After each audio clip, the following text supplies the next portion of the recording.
Bienvenue à toutes et à tous sur Cocotte TV. Aujourd'hui, nouvelle vidéo de présentation et on vous parle du nouveau boîtier par Fractal, le Torrent. Un boîtier qui propose une architecture interne quelque peu différente avec une alimentation qui est dans la partie haute et non plus dans la partie basse. Tout ça pour offrir un maximum d'airflow. En effet, on a une face avant qui est vraiment très ouverte, mais filtrée avec deux énormes ventilateurs de 180 mm à l'avant, et dans la partie basse, pour aspirer autant d'air frais, on a trois ventilateurs de 140 mm. Bien sûr, le tout est également filtré, ce qui fait qu'on a un énorme flux d'air qui va comme ça sur la carte mère, la carte graphique, et l'alimentation est donc dans le haut. Au niveau du design, vous le voyez ici, ça a l'air plutôt sympathique, et ça l'est réellement en réalité avec une face avant qui est hyper travaillée. On retrouve bien sûr un panneau en verre trempé, on a 5 ventilateurs de base comme on le disait, une petite pointe de RGB, le tarif est de 189 € et pour la présentation c'est tout de suite, c'est maintenant, c'est sur Cocotte TV. Place donc au nouveau boîtier Torrent par Fractal. On vous donne tout de suite toutes les tech specs. Sachez qu'on est sur un boîtier qui est compatible EATX, ATX, Micro ATX, ITX, SSI, EB, EEB et SSI, CEB. Donc on pourra mettre toutes les cartes mères du monde à l'intérieur du boîtier. Le boîtier mesure très exactement 544 mm de profondeur sur 242 mm de largeur et 530 mm de hauteur, donc c'est un beau bébé. Au niveau du poids, on est sur 10,8 kg pour cette version avec du verre trempé. On commence d'abord avec un petit mot sur le style de ce Torrent. Il est très beau, hein, voilà, il n'y a pas d'autre chose à dire. Tout le style de ce boîtier passe par sa face avant. Sa face avant, on dirait une calandre de voiture, un petit peu comme ce qu'on avait vu chez Antec avec le dernier boîtier qu'on avait testé de chez eux. C'est très beau, très bien fait. On dirait de l'aluminium alors que c'est du plastique. Ici, on a un petit insert justement qui est lui en aluminium. Derrière, on a du mesh pour filtrer et le reste du boîtier est intégralement en plastique dans la même couleur absolument partout. C'est moderne, organique, vraiment très sympa. On s'occupe justement de la face avant. Donc comme vous pouvez le voir, on a des ailettes qui sont droites et des énormes ouvertures absolument partout. Derrière, on a un filtre en mèche textile. Ici, le logo de la marque. Bien sûr, ça se démonte. On prend, on tire, ça se démonte hyper facilement. Ici, on a le filtre. Donc le filtre, on attrape la tirette et on va pouvoir le sortir et le nettoyer. Derrière le filtre, on va trouver une grille qui est équipée de deux ventilateurs de 180 mm de base, 1200 tours par minute au maximum. Cette grille, elle est également compatible 3 x 120 mm ou 3 x 140 mm.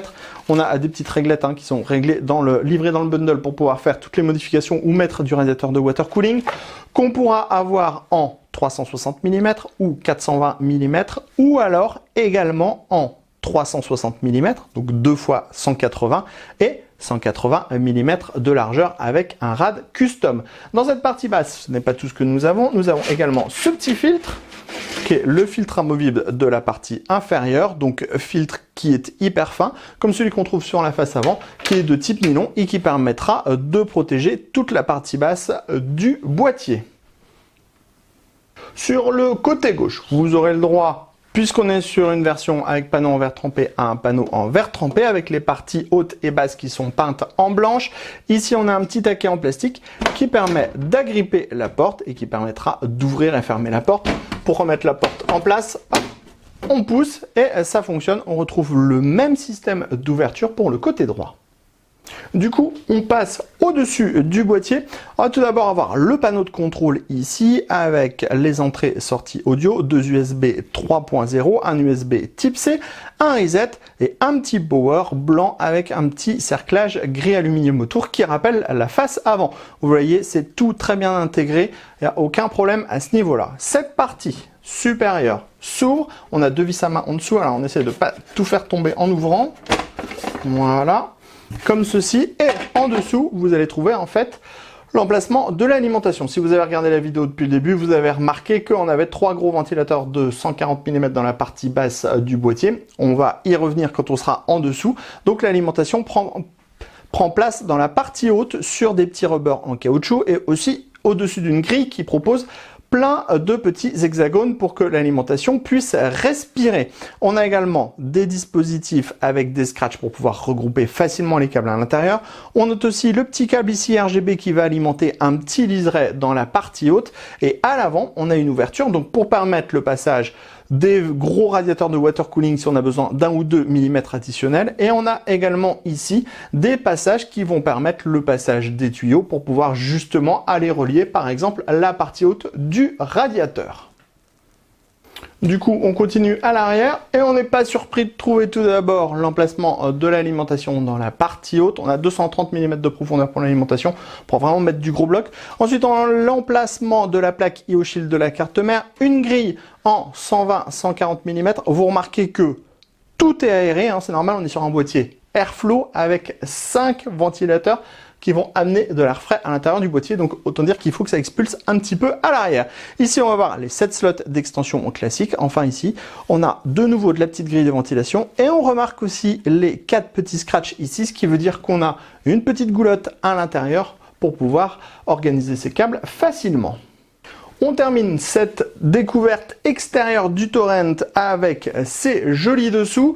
Ces jolis dessous sont composés par 2 pieds en plastique avec des formes assez jolies. Ça harmonise très bien avec le reste. On retrouve le même plastique, donc on a les mêmes couleurs.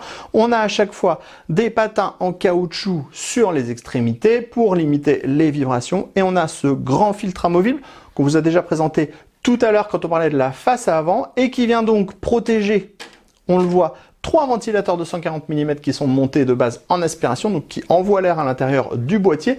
Ces 3 ventilateurs de 140 mm, on pourra les remplacer par 3 ventilateurs de 120 mm. On pourra également mettre du radiateur de water cooling en 360 mm ou en 420 mm. On passe donc à l'intérieur de notre Torrent et vous allez voir, on a pas mal de choses à dire. Déjà, au niveau de la compatibilité, on l'avait dit en intro, on est sur du ATX, micro ATX, EATX, SSI et EDB. Enfin, on peut mettre toutes les cartes mères qu'on veut sans aucun problème. Alors, structure un petit peu différente sur ce boîtier puisqu'on n'a pas de cache alimentation dans la partie basse. Le cache alimentation est dans la partie haute avec une petite bande RGB. On l'a vu tout à l'heure, on a une cage dédiée en fait à l'alimentation qui est sous le cache amovible en plastique ici et c'est très bien fait. D'ailleurs, vous le verrez en fin de vidéo avec le montage, ça fonctionne très bien. Ensuite, on a un large accès backplate, des passages avec des gros caches en caoutchouc dans la partie haute, mais aussi sur le côté et on a des petits passages dans la partie basse, que ce soit pour les câbles au niveau de la carte mère et que ce soit également pour les câbles au niveau des ventilateurs. On en a dans la partie basse, on en a sur le côté. Comme vous pouvez le voir, le boîtier est livré avec beaucoup de ventilateurs de base. Alors on s'est trompé en fin de vidéo parce qu'on fait les vidéos à l'envers. On a parlé de 2 fois 200 mm à l'avant. Non, c'est 2 fois 180 mm à l'avant. Donc on a 2 ventilateurs de 180 mm à l'avant. Et vous le voyez dans la partie basse, on a 3 ventilateurs de 140 mm. Le tout pour la partie basse est monté sur une plaque qui est amovible. On retire 2 vis à main. On peut retirer les 3 ventilateurs. On pourra remplacer les 3 ventilateurs de 140 mm par 3 ventilateurs de 120 mm si on le désire, ou alors par 2 ventilateurs de 180 mm. À l'avant, pour le montage, on passera par l'extérieur en démontant la face avant. On est donc en 2 fois 180 mm de base. Là aussi, c'est compatible 3 fois 140 mm ou 3 fois 120 mm. Pour les radiateurs de water cooling, il y a une petite différence entre la partie avant et la partie basse. Dans la partie basse, ce sera 360 mm, 420 mm, donc 3 fois 120 ou 3 fois 140 mm. Par contre, dans la partie avant, on pourra mettre du 360 mm, du 420 mm ou alors du 360 mm, donc 2 fois 18 avec une largeur de 18. Donc un radiateur vraiment custom mais qui permettra de profiter des 2 ventilateurs de 180. Comme vous voyez cette partie derrière le ventilateur, on a beaucoup de place. Donc si on veut mettre un système en push-pull même avec 2 ventilateurs de 180 mm, on pourra le faire. On passe maintenant à l'arrière À l'arrière, on va avoir ici un emplacement 120-140 mm. Clairement, on aurait aimé avoir un petit ventilateur de 140 mm de base pour faire un petit peu d'extraction. On a 7 slots d'extension classiques. On pourra utiliser l'accessoire de la marque si on veut mettre en fait une carte graphique à 90 degrés. Le montage se fait avec des vis à main. Enfin, dans la partie haute, on en a parlé. On a l'emplacement de l'alimentation, avec une grande grille en dessous qui permettra à l'alimentation de respirer facilement. On a ici le petit liseré RGB et vous pouvez le voir là, ici dans la partie avant. En fait, on a des trous spécifiques pour pouvoir passer, par exemple, les tuyaux de water cooling pour pouvoir aller rejoindre la partie haute. Et vous le voyez, c'est aussi ouvert intégralement ici si vous avez d'autres câbles de water cooling à passer. Donc c'est vraiment assez bien fait, très bien pensé. Et d'ailleurs, vous le verrez à la fin avec le montage. Ça nous donne quelque chose qui est très intéressant. On passe maintenant à l'arrière. Donc on va retrouver le large accès backplate, tous les passages avec des caches en caoutchouc pour les câbles, les petits passages dans la partie basse. On a des dispositifs pour mettre des colliers ou des scratchs absolument partout. On a même une petite ligne de scratch ici. L'emplacement de l'alimentation dans la partie haute avec des patins en caoutchouc pour l'alimentation. Je crois qu'on peut monter jusqu'à 230 mm pour le bloc d'alimentation. On va avoir les scratchs, on en a déjà parlé. Ici, on retrouve le système de guidage des câbles avec les scratchs qui permet d'organiser plus facilement le cable management. Ici, on va retrouver 4 plateaux SSD amovibles, montage par vis, donc c'est-à-dire qu'on pourra mettre 4 unités de stockage en 2,5 pouces.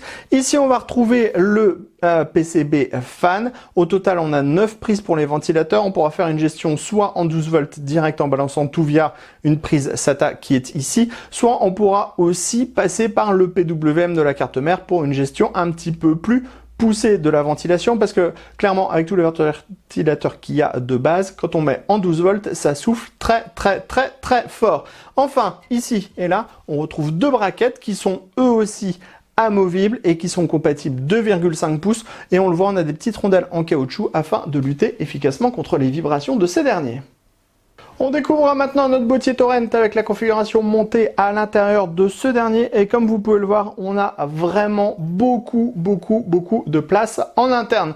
Notre carte mère qui est en ATX format plutôt classique, loge absolument sans peine. On a des énormes passage pour les différents câbles. Alors certes, on a une structure un petit peu différente puisque l'alimentation se retrouve dans le haut du boîtier, mais comme le boîtier est assez haut et que c'est assez bien fait parce qu'on est assez relevé par rapport à la partie basse du boîtier, eh bien on a l'impression d'utiliser un boîtier comme avec un cache alimentation dans le bas, donc ça c'est vraiment bien. En plus, vous allez voir quand on va passer de l'autre côté du plateau de la carte mère, vraiment on n'a pas de câble qui dépasse de tous les côtés et tout, on a un espace de rangement dans la partie haute à ce niveau-là pour le cache et des systèmes pour pouvoir accrocher tous les câbles et tout. Donc c'est vraiment très bien fait et c'est vraiment très pratique. En plus, ça veut dire qu'on va avoir Maxi Airflow dans la partie basse vers la carte graphique et le reste des composants, et Maxi Airflow également de l'avant pour apporter un maximum d'air. Alors oui, on va le dire, surtout vu le tarif du boîtier, parce qu'on est quand même sur 189 €, on aurait aimé avoir un tout petit ventilateur là pour aider l'alimentation à expulser l'air chaud. Alors c'est pas qu'on a des mauvaises performances, ça performe très bien, ça me performe même super, méga, hyper bien. Ça fait du bruit, vous allez voir après quand on va allumer la machine, mais clairement on est sur du gros boîtier Airflow.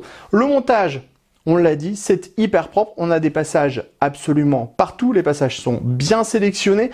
On a des passages également pour pouvoir passer tous les câbles des ventilateurs. Donc ça fait qu'on a absolument rien qui dépasse à part la carte mère, la carte graphique, le ventirad, CPU, tout le reste est absolument caché. En passant à l'arrière du plateau de la carte mère, vous le voyez, c'est tout aussi propre. Alors c'est ce qu'on vous disait, on a l'alimentation dans la partie haute ici, on a un modèle Ion Plus 2 qui fait 150 mm de profondeur, et juste devant, en fait, on a quasiment 10 cm dans la partie basse, 15 cm dans la partie haute, qui vont permettre de répartir et d'installer tous les câbles. On a des dispositifs pour pouvoir mettre des scratchs et donc regrouper les câbles à plein d'endroits. Et vous voyez, le montage, qu'on soit côté face ou qu'on soit côté pile, est vraiment très très propre. On a le large accès backplate, forcément. Ici, on va retrouver les deux dispositifs pour pouvoir monter deux disques durs avec des systèmes avec des rondelles en caoutchouc pour limiter les vibrations. Et ici, on va voir toute la partie stockage SSD.